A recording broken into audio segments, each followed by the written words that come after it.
अरे गजब हो गया, गजब हो गया। जगन्नाथपुरी के मंदिर में आज सुबह सुबह इतनी भागदौड़ क्यों मची है? पंडा पुजारी इधर से उधर भाग रहे हैं, किसी के हाथ में गर्म पानी है तो कोई वैद्यों को बुलाने जा रहा है। बात क्या है? भीतर जाकर देखा तो दृश्य ही कुछ और है। हमारे कालिया ठाकुर जो कल तक सोने के आभूषणों में लदे हाथी जैसी चाल चल रहे थे, आज कंबल ओढ़कर लेटे हैं। बलभद्र जी पूछ रहे हैं, अरे क्या हुआ तुझे?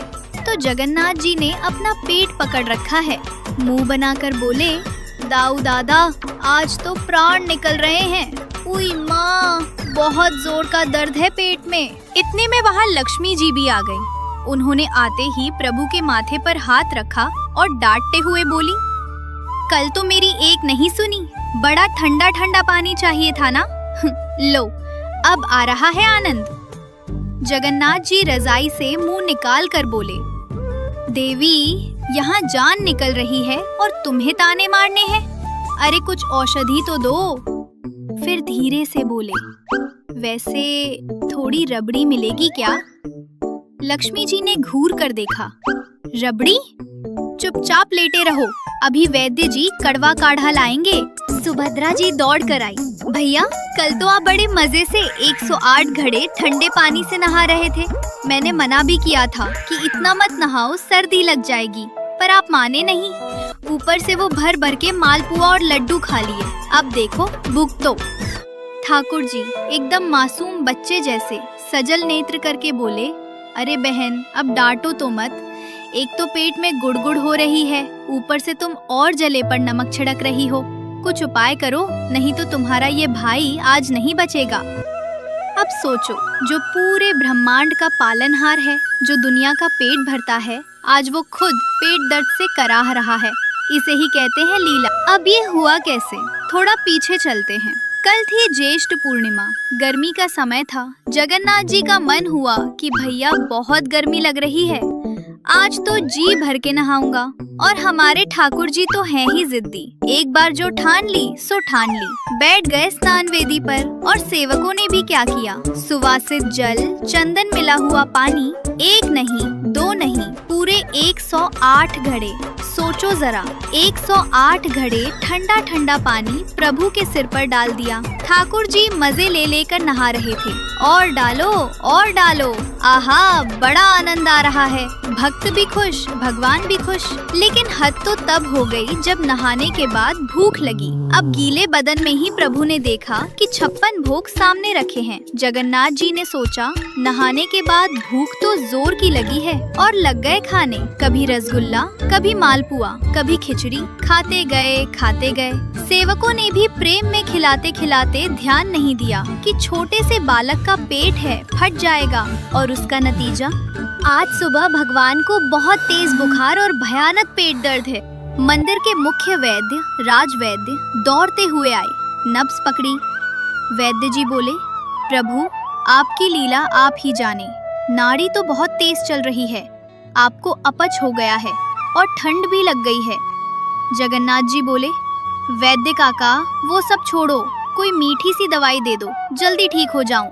मुझे अभी बाहर जाकर भक्तों को दर्शन भी देने हैं। वैद्य जी ने अपना बस्ता खोला और कड़वी सी जड़ी बूटी निकाली।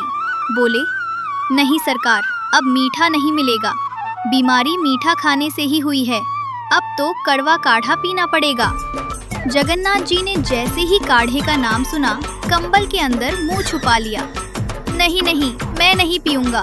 तभी वहाँ माँ समान एक बुजुर्ग सेविका आई। उनकी आंखों में आंसू थे। प्रभु की ऐसी हालत देखी नहीं जा रही थी। वो पास बैठी और प्रभु के माथे पर हाथ फेरा। जगन्नाथ जी का शरीर तप रहा था। प्रभु ने धीरे से आंखें खोली और बोले, माँ बहुत पीड़ा हो रही है। माँ बोली, मेरे लला तुझे नजर लग गई है, दुनिया भर की नजर उतारने वाला आज खुद बीमार पड़ा है, तू चिंता मत कर। उसी रात जब जगन्नाथ जी दर्द में कराह रहे थे, तो उन्होंने स्वप्न में उस माँ समान सेविका और राजवैद्य को निर्देश दिया।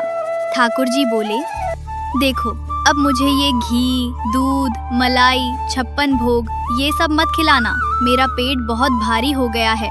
अब अगले 15 दिन तक मैं बीमार रहूंगा। सेविका ने पूछा, तो आप क्या पाएंगे प्रभु, भूखे रहेंगे क्या? जगन्नाथ जी मंद मंद मुस्कुराए, बोले, नहीं माँ, भूखा नहीं रहूंगा, लेकिन अब मुझे केवल फुलुरी तेल से मालिश चाहिए और खाने में केवल फलों का रस और जड़ी बूटियों का पानी। अगले दिन से मंदिर के कपाट बंद हो गए। बाहर भक्त रो रहे हैं, अरे हमारे जगन्नाथ जी कहाँ गए, दर्शन क्यों नहीं हो रहे। तो पंडा जी बाहर आकर बोले, अरे शोर मत करो, हमारे लाला बीमार हैं, उन्हें बुखार आया है, आराम करने को कहा है, 15 दिन तक कोई दर्शन नहीं। अंदर का दृश्य बड़ा ही प्यारा है। कल्पना कीजिए, वो जगन्नाथ जो सोने के बर्तनों में खाते हैं, अब एक साधारण मरीज की तरह सफेद कपड़े पहनकर लेटे हैं। वैद्य जी आते हैं, नीम की छाल, दशमूलारिष्ट और जड़ी बूटियों का काढ़ा बनाकर लाते हैं। वैद्य जी कहते हैं, लीजिए प्रभु, पी लीजिए। जगन्नाथ जी नाक सिकोड़ते हैं, छी कितना कड़वा है। दाऊ दादा आप पी लो थोड़ा सा। बलराम जी हंसते हैं, बीमारी तुझे है, दवाई मैं पीऊं, चुपचाप पी ले।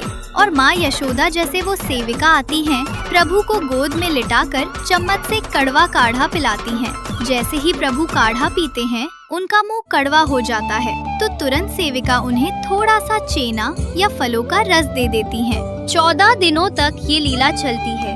इसे ही उड़ीसा में अनसर घर की सेवा कहते हैं। इन दिनों में भगवान को कोई तुलसी नहीं चढ़ती, घंटी नहीं बजती, जोर से मंत्र नहीं बोले जाते। बिल्कुल वैसे ही जैसे हमारे घर में कोई बच्चा बीमार हो तो हम शांति रखते हैं। जगन्नाथ जी इस लीला से हमें क्या समझा रहे हैं? कभी सोचा है आपने, वो जगत के नाथ होकर भी बीमार क्यों पड़ते हैं? वो इसलिए ताकि हम भक्तों को ये महसूस हो कि वो कोई पत्थर की मूर्ति नहीं है, वो हमारे घर के सदस्य है। उन्हें भी सर्दी लगती है, उन्हें भी पेट दर्द होता है, उन्हें भी कड़वी दवाई पीनी पड़ती है। वो भगवान कम और हमारे सखा, हमारे बेटे ज्यादा हैं। 15वें दिन जब जड़ी बूटियों और नींद के प्रभाव से प्रभु का पेट दर्द ठीक हो जाता है, बुखार उतर जाता है, तो प्रभु कहते हैं, आहा अब शरीर हल्का लग रहा है। माँ अब तो बहुत जोर की भूख लगी है, अब लाओ वो 56 भोग।